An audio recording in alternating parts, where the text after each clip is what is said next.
فبأي آلاء ربكما تكذبان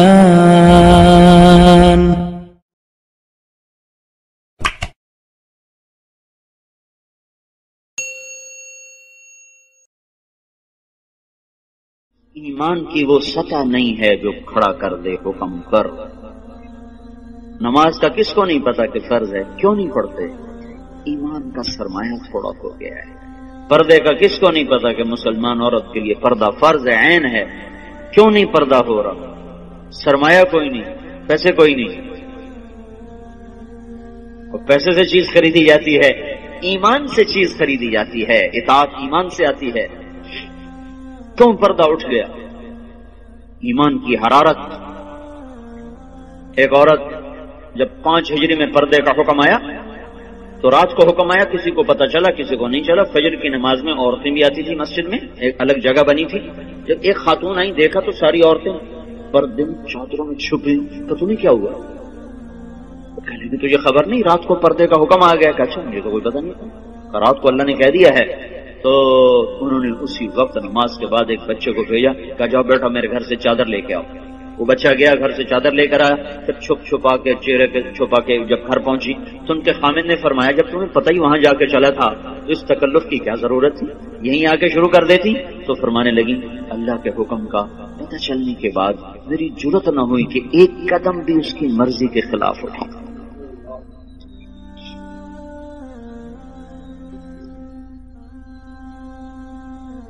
اب چونکہ ایمان کی حرارت ہے نہیں، ایمان کی طاقت کمزور ہو چکی ہے، تو ہیلے بہانے اور لچر عذر۔ حضرت فاطمہ رضی اللہ تعالیٰ عنہ کا انتقال ہونے لگا تو اپنی خادمہ سے کہا، حضرت علی موقع پر موجود نہیں، کہا کہ غسل کا پانی رکھا۔ انہوں نے پانی رکھا، انہوں نے غسل فرمایا کہ میرا فلان جوڑا نکالا۔ کا چارپائی میری بیچ میں تھا، انہوں نے کمرے کے بیچ میں چارپائی کر دی، ایسے لیٹی قبلے کی طرف منہ کر کے کہنے لگی میں مرنے لگی ہوں، علی سے کہنا میرا غسل ہو چکا ہے، میرا کوئی کندھا بھی نہ ننگا کرے، میرا کوئی نہ سطر کھولے، میں نہا چکی ہوں، میرا غسل ہو چکا۔ ان کو مرنے کے بعد بھی یہ فکر ہے کہ میرا کندھا ننگا نہ ہو۔ آج کے لباس نہیں دیکھتے ہو، ساری کمر ننگی ہو رہی ہے، سارے بازو ننگے ہو رہے ہیں۔ یہ مغرب کی بیٹیاں بن کے عزت پانا چاہتی ہیں۔ مغرب کی عورت نے آزاد ہو کر بڑا دکھ پایا ہے، مجھے میرے رب کی قسم۔ اس کی آزادی نہیں، ہلاکت ہے، ہلاکت۔ میں آپ کو چھپاؤ چھپاؤ چھپاؤ، جتنا چھپو گی اتنا اللہ کے ہاں روشن ہو جاؤ گی، جتنا ظاہر ہوگی اتنا اللہ کی نظر میں ذلیل ہو جاؤ گی۔ یہ تو پاگلوں کا جہان ہے، پاگلوں کے پیچھے چل پڑو گے۔ ہماری مائیں وہ ہیں جنہوں نے موت کے بعد بھی کہا میرا سطر نہ کھلے، کوئی میرا کندھا بھی نہ دیکھے۔ حضرت علی تشریف لائے تو انتقال ہو چکا تھا، تو خادمہ نے کہا کہ یہ فرما کر گئی ہیں، فرمایا ایسا ہی ہوگا، ایسا ہی ہوگا۔ اسی طرح جنازہ اٹھایا گیا، اور پھر اس سے کچھ دن پہلے کی بات ہے، اسما بنت امیس سے کہنے لگی میری میت کا کوئی ایسا انتظام کرو کہ کسی کو پتہ بھی نہ چلے میرا قد کیسا، میرا جسم کیسا۔ تو انہوں نے کہا میں نے حبشہ کی ہجرت کی تھی، تو وہاں عورت کو دفن کرنے کے لیے، عورت کی میت اٹھانے کے لیے ہوتا ہے کہ وہ چارپائی کے اوپر ایسے وہ لکڑیاں جو لچکدار ہوتی وہ اس طرح پھنسا دیتے ہیں، اس کے اوپر چادر ڈال دیتے ہیں، تو اس سے وہ سارا وجود اندر چھپ جاتا ہے، پتہ ہی نہیں چلتا قد کیا ہے، موٹائی کیا ہے اور چھوٹائی کیا ہے۔ کہ بس میرے ساتھ بھی ایسا ہی کرنا۔ ایک مدد اللہ نے کی کہ میں رات کو اندھیرے میں اٹھایا، دن کے اجالے میں نہیں اٹھایا۔ ایک پردہ اللہ نے کہا کہ پوری رات کوئی پردے کا حکم دے دیا کہ محمد کی بیٹی آ رہی ہے، پردہ کرو۔ دوسرا کام اسما بنت امیس سے کروایا، انہوں نے وہ پر لگا دی۔ وہ دستور آج بھی عرب میں چلا آ رہا، حضرت فاطمہ سے جو شروع ہوا، اسے پہلے نہیں تھا۔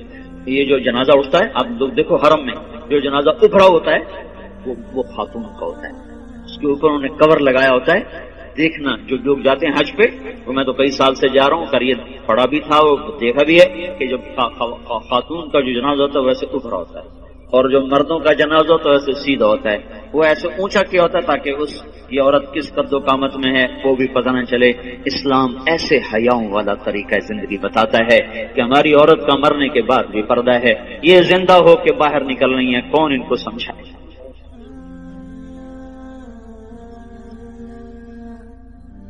ہاں ہائے، تبلیغ اسی زندگی کو سیکھنے کا کام ہے، یہ پاک زندگی، یہ پاکیزہ زندگی، اس کو لے کے در در گھر گھر پھرنا، لوگوں کی خیر خواہی میں، ان کو اللہ کے ساتھ جوڑنے میں، تھکے کھانا، لوگوں کی منتیں کر کے ان کو اللہ رسول کی ترتیب زندگی سمجھانا بتانا، یہ ہے تبلیغ کا کام۔ اس کے لیے ہم عورتوں کو بھی نکالتے ہیں، مردوں کو بھی نکال دو، بھائی سیکھو سیکھو۔ اوپر سے ہواؤں کا تیور بدلا ہوا ہے، پانی بکھر چکا ہے، زمین بے لگام ہونے کا ہے، سمندر اچھل اچھل کے اپنے غصے کا اظہار کر رہے ہیں، اللہ تعالیٰ کی طرف سے نشانیاں ظاہر ہو رہی ہیں کہ یا سیدھے ہو جاؤ یا پانی کی لگام کھل سکتی ہے، یا زمین اپنی کروٹ بدل سکتی ہے، یا ہواؤں کی لگام ڈھیلی ہو سکتی ہے، یا چاند سورج کی گردش وہ ہمارے خلاف چل سکتی ہے، اور کوئی اللہ لاؤڈ اسپیکر لگا کے بتائے گا کہ بس کرو، ختم کرو، باز آ جاؤ۔ انہی چیزوں سے اللہ بتائے گا کہ لوٹ آؤ لوٹ آؤ لوٹ آؤ لوٹ آؤ۔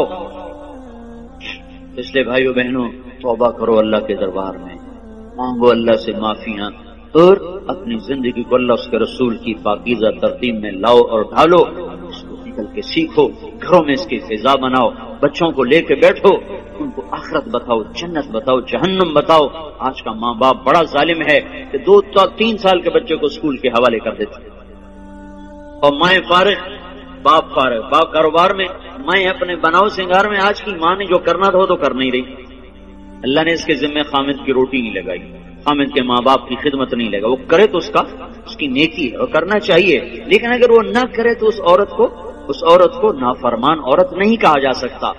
تو پھر اس کے ذمہ کام کیا ہے؟ تھکا دینے والا، کھلا دینے والا، جوڑ درد سے پکار اٹھے، وہ کیا ہے؟ نسل کو تیار کرنا۔ یہ اتنا اوکھا کام ہے کہ دانت کے تلے پسینہ آ جائے۔ جو مائیں کرتی نہیں ہے، وہ اپنی طرح جنگل کے پودے کی طرح جوان ہوتے ہیں، جوانوں جب ایسے آنکھ دکھاتے ہیں تو پھر ماؤں کے کلیجے پاڑتے ہیں۔ جب بیٹی آگے سے بولتی ہے تو ماؤں کی راتوں کی نیند اڑتی ہے، اسے سمجھایا کب تھا، اسے ٹائم کب دیا تھا، بچوں کے ساتھ کب بیٹھے تھے۔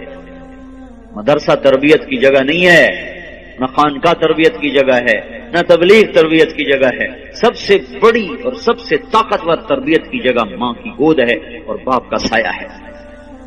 ماں نے گود خالی کر کے ٹیوٹر کے حوالے کر، ٹیوٹر کے پیٹ سے نکلا ہے کہ تمہارے پیٹ سے نکلا ہے؟ ہاسٹل میں 11 سال کا تھا، میرے باپ نے مجھے ہاسٹل میں ڈالا، چھوٹے چھوٹے بچوں کو ہاسٹلوں میں دھکا دے دیا، فارغ تو وہ جنگلی جانور کی طرح اور جنگل کے کانٹے دار جھاڑی کی طرح وہ پروان چڑھتے ہیں، انہیں کیا خبر کہ ماں کیا ہے، باپ کیا ہے۔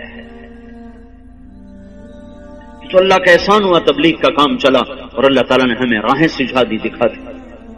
اپنی اولاد کے لیے وقت نکالو، گھروں میں بیٹھو، صحابہ کی سیرت پڑھو، حضور کی سیرت پڑھو، جنت جہنم کے واقعات سنو، پڑھو، سناؤ، ان کے معصوم ذہنوں میں ڈالو، تو آگے جب چڑھیں گے، پروان چڑھیں گے تو کچھ اپنے اوپر پھلدار ہو کر وہ نکلیں گے، ورنہ تو وہ کانٹے دار جھاڑیاں بنیں گے، کانٹے دار۔ سے وقت دو، اپنے آپ کے لیے وقت نکالو، اپنی نسل کے لیے وقت نکالو، اپنے گھروں کو مسجد بناؤ، گھروں کو مسجد بناؤ۔ زبان کا بول بڑی طاقت رکھتا ہے، زبان کے بول میں اللہ نے اثر رکھا ہے۔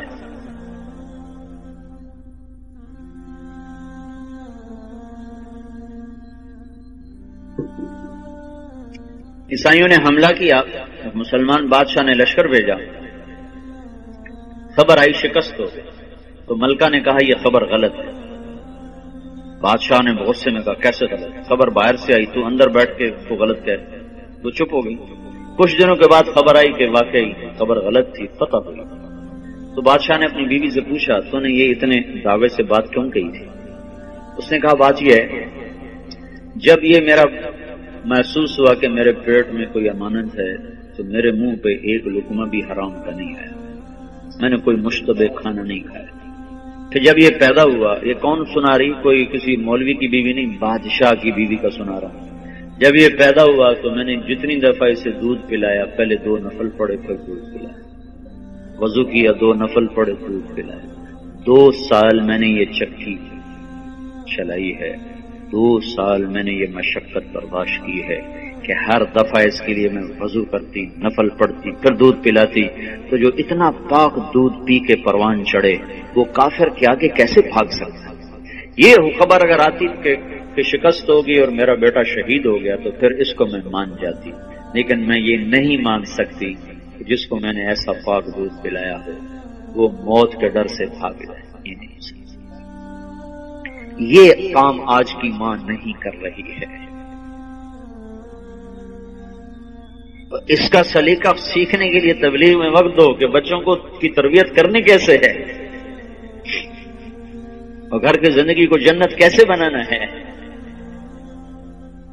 اس لیے بھائیوں بہنوں، پچھلی پہ توبہ کرو، اگلی کے لیے تیاری کرو، اپنے گھروں کو مسجد کا ماحول دو، اپنی زندگی میں پردے کو داخل کرو،